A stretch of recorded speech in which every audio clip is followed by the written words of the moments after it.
Hello my student, welcome to back my channel Hriday Debraj Academy coaching এর পক্ষ থেকে তোমাদের সকলকে শুভেচ্ছা জানিয়ে আজ আমি তোমাদের সামনে শেয়ার করতে চলেছি দশম শ্রেণীর দ্বিতীয় পর্যায়ক্রমিক মূল্যায়নের ভৌত বিজ্ঞান সম্পূর্ণ সাজেশন নিয়ে আলোচনা করব এই ভিডিওটির মাধ্যমে। অবশ্যই তোমরা ভিডিওটি প্রথম থেকে শেষ পর্যন্ত দেখবে, কেউ স্কিপ না করে। আর যদি ভালো লেগে থাকে তাহলে অবশ্যই তুমি ভিডিওটিতে লাইক কমেন্ট করে যাবে।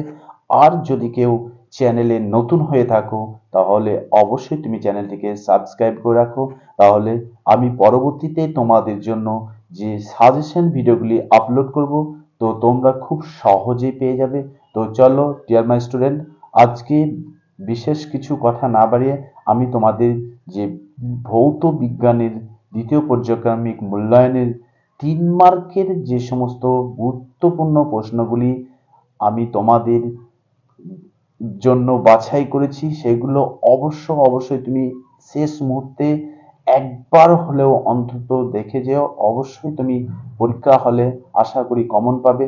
তো চলো আর কথা না বাড়িয়ে শুরু করা যাক আমাদের সেই 3 মার্কের ভৌত বিজ্ঞানের বেশ কতগুলি গুরুত্বপূর্ণ প্রশ্নের সাজেশনের আলোচনার পর্বে। ওকে,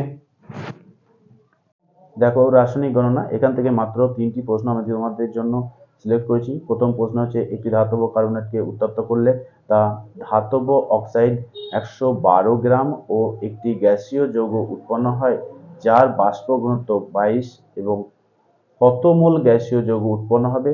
তোমরা সেটা অঙ্কের মাধ্যমে অবশ্যই কষে দেখবে, আমি অ্যান্সারটা বলে দিয়েছি, দেখে নাও 44 গ্রাম। তো নেক্সট প্রশ্ন দেখো, এনটিপিতে 67 লিটার অ্যামোনিয়া গ্যাস উৎপন্ন করতে কত গ্রাম অ্যামোনিয়া ক্লোরাইডকে পলিচুনের সাথে বিক্রিয়া করতে হবে?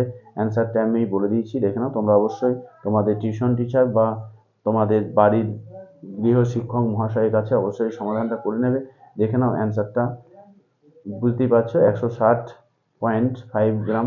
নেক্সট দেখো, 21 গ্রাম লোহিত তথা আয়রনের ওপর দিয়ে স্টিম চালনা করা হলে কি পরিমাণ হাইড্রোজেন গ্যাস উৎপন্ন হবে? এসটিপিতে তার আয়তন কত হবে? দেখো এখানেও অ্যান্সারটা বলা আছে, তোমরা অবশ্যই দেখতে পাচ্ছ 11.01। তো অঙ্ক তোমরা অবশ্যই এগুলো ভালো করে দেখে যাবে।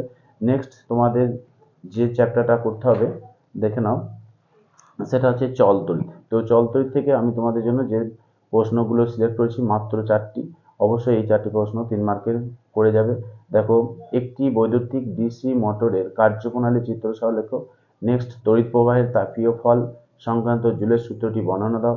নেক্সট, 3টি অভিন্ন রোধকে শ্রেণী সমবায়ে যুক্ত করে নির্দিষ্ট বিভব প্রভেদ যুক্ত একটি তড়িৎ উৎসের সাথে যুক্ত করা হলে একত্রে 100 ওয়াট ক্ষমতা ব্যয় হয়।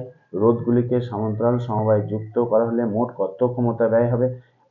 নেক্সট দেখো 4 নম্বর প্রশ্ন, R1, R2, R3 তিনটি রোধের সমান্তরাল সমবায়ের ক্ষেত্রে প্রমাণ করো যে তুল্য রোধের মান R হলে 1/R equal to 1/R1 plus 1/R2 plus 1/R3 হবে।